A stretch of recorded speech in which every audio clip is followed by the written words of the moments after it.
Assalamualaikum warahmatullahi wabarakatuh.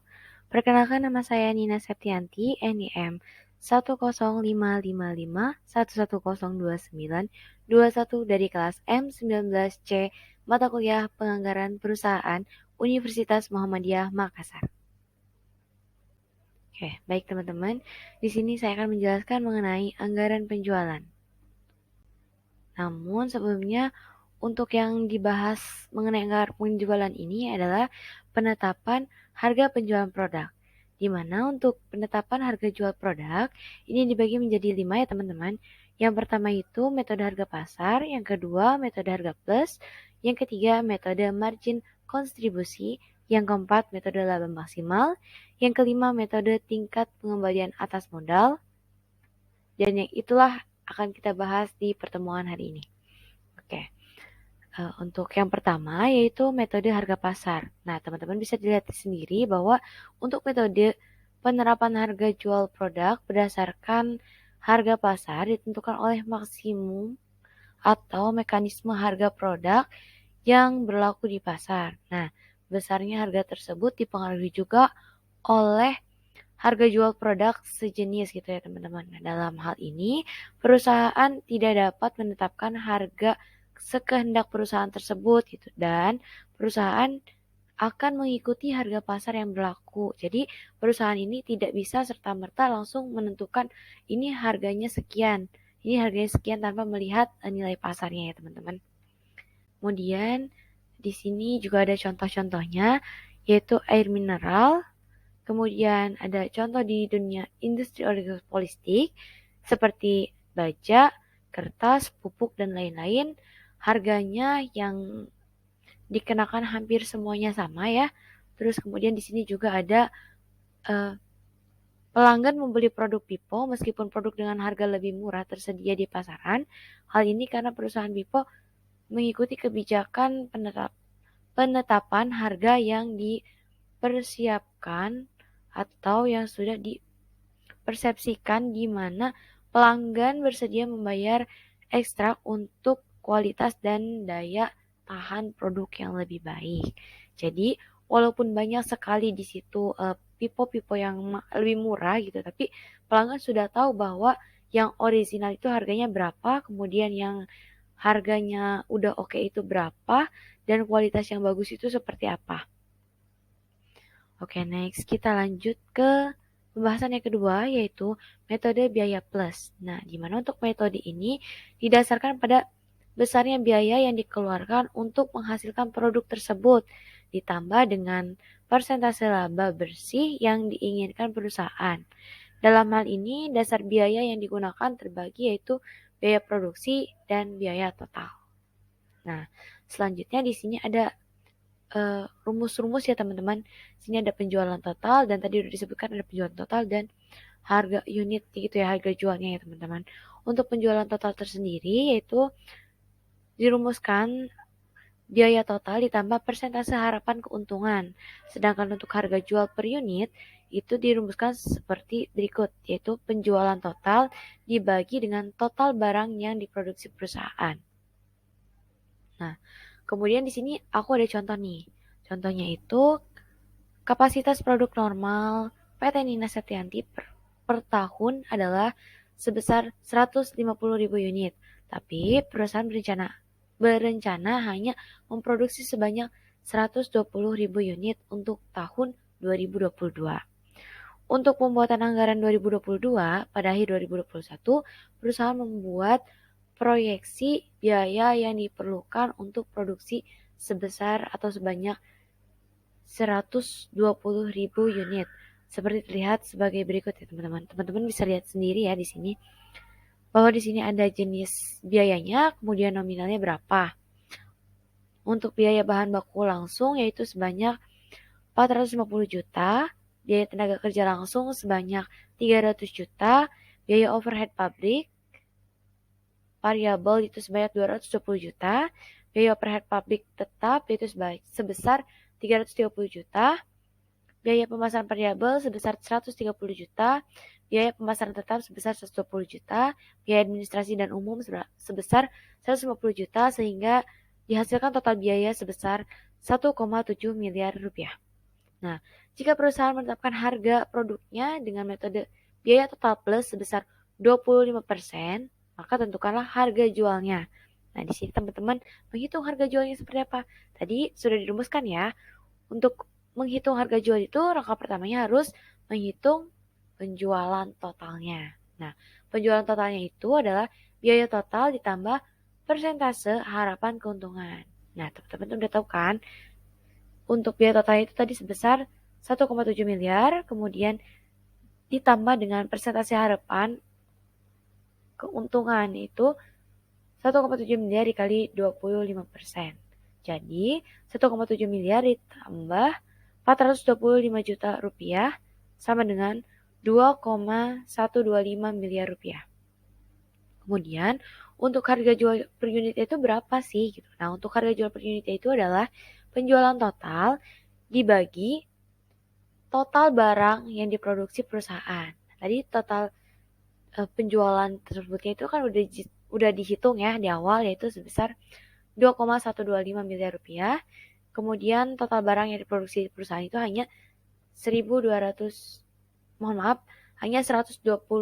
unit. Nah, jadi 2,125 miliar dibagi 120.000 unit dihasilkan sebesar berapa ini ya? Bentar ya teman-teman, 17.000, mohon maaf ya, 17.708,33 per unit, rupiah per unit ya. Nah, kemudian di sini metode margin kontribusi. Tadi udah dijelaskan yang pertama itu metode pasar, kemudian ini yang ketiga itu metode margin kontribusi. Nah, ini hampir sama dengan tadi yang saya jelaskan.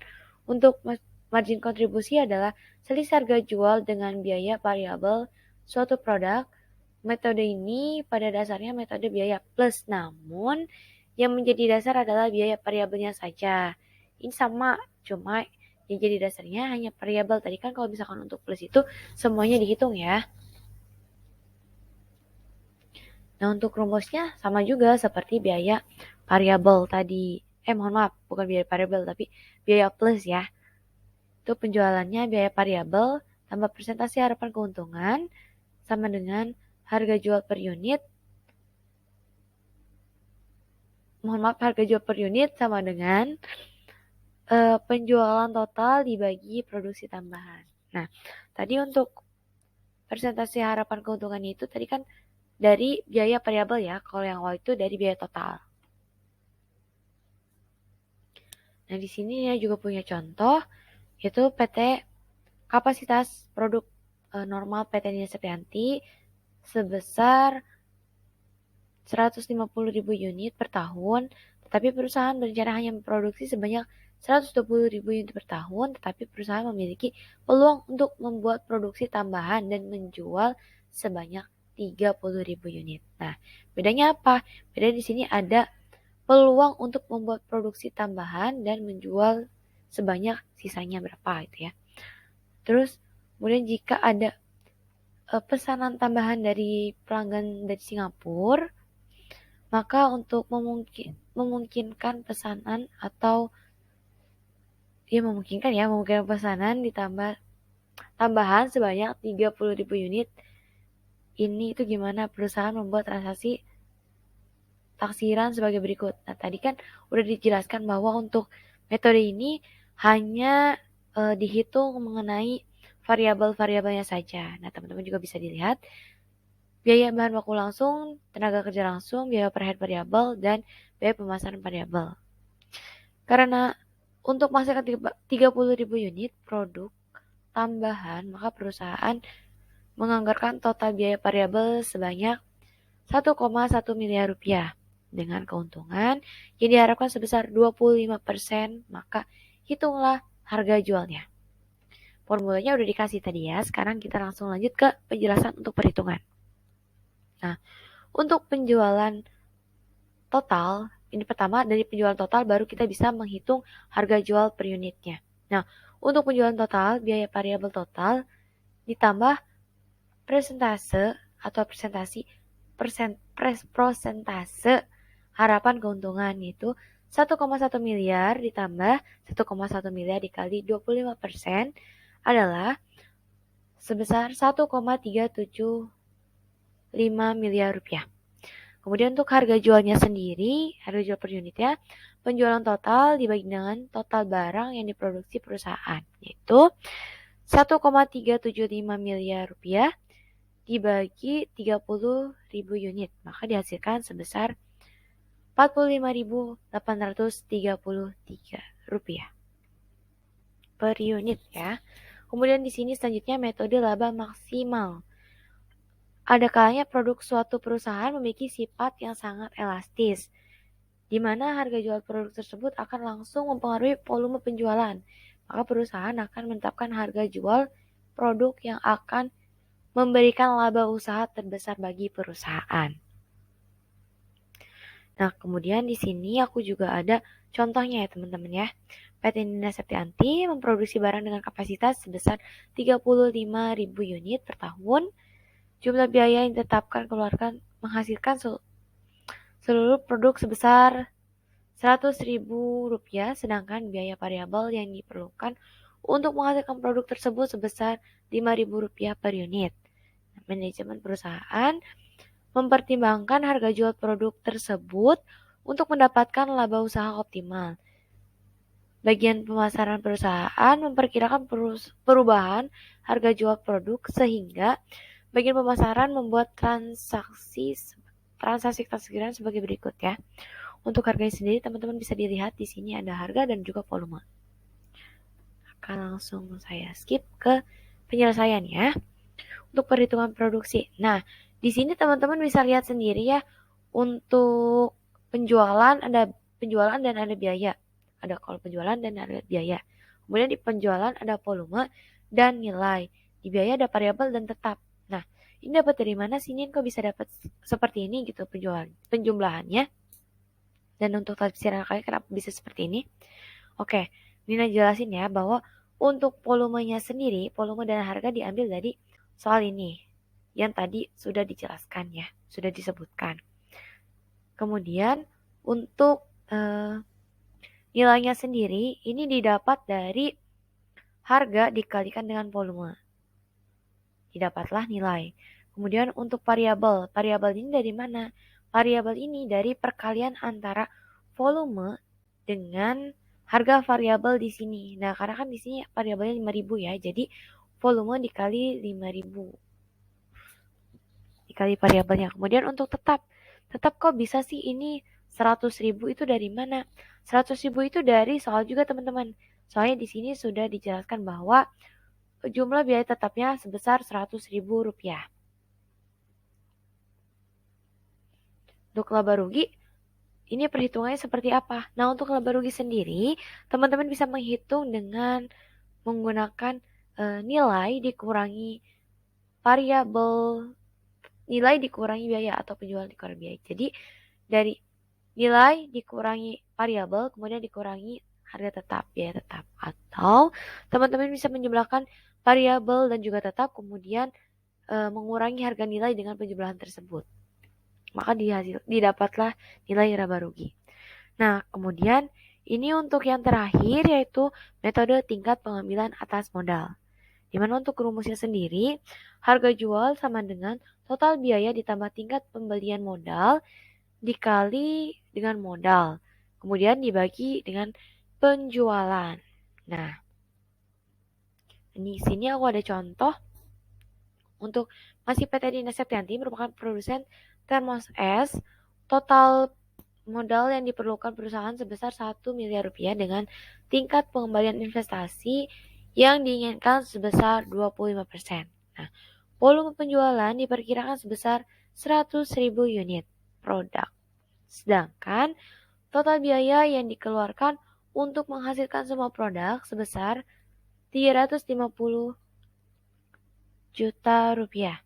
Berdasarkan tingkat pengembalian yang diinvestasi atas modal tersebut, maka harga jual per unit sebesar, tanda tanya ya, sebesar berapa gitu. Nah, di sini ada penjelasannya. Untuk penyelesaian Harga jual sama dengan total biaya ditambah dengan tingkat pengembalian dikali dengan modal. Kemudian dibagi volume penjualan. Sama dengan 3. Oke, lanjut lagi ya.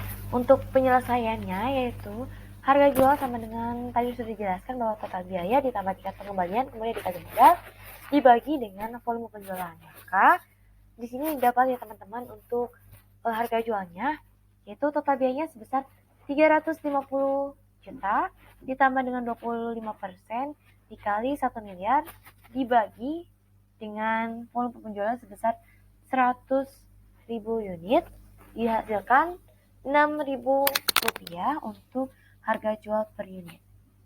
Nah, untuk pembuktiannya juga ada ya teman-teman. Di sini untuk penjualan itu teman-teman bisa hitung. Jadi dari harga ini dari 100.000 dikali 6.000 sama dengan 600 juta rupiah. Kemudian dikurangi total biaya sebesar Rp350.000, didapatlah laba sebesar 20% dikali 1 miliar rupiah sama dengan 250 juta rupiah. Oke, sekian video yang dapat Dina sampaikan. Kurang lebihnya mohon maaf. Akhirul kalam. Wassalamualaikum warahmatullahi wabarakatuh. Sampai jumpa di video selanjutnya teman-teman.